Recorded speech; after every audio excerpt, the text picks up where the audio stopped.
Hi guys, how to install GTA 5 on PC or laptop. Now open any web browser, head to the search bar, and type in GTA 5. Scroll down the search results until you find the official Rockstar Games link, then click on Grand Theft Auto 5. Here is the critical warning.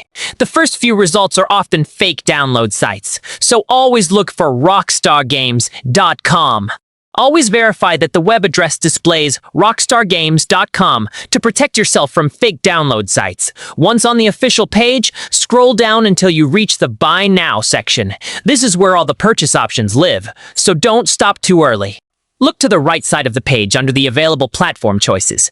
Click on Select Platform, and make sure to explicitly pick PC so you don't accidentally buy a console version. Here is a common mistake. Accidentally picking PlayStation or Xbox means you won't be able to play on your computer. Click the Buy Now button. You will be redirected to a secure page to fill in your standard account details and billing method to complete the download process.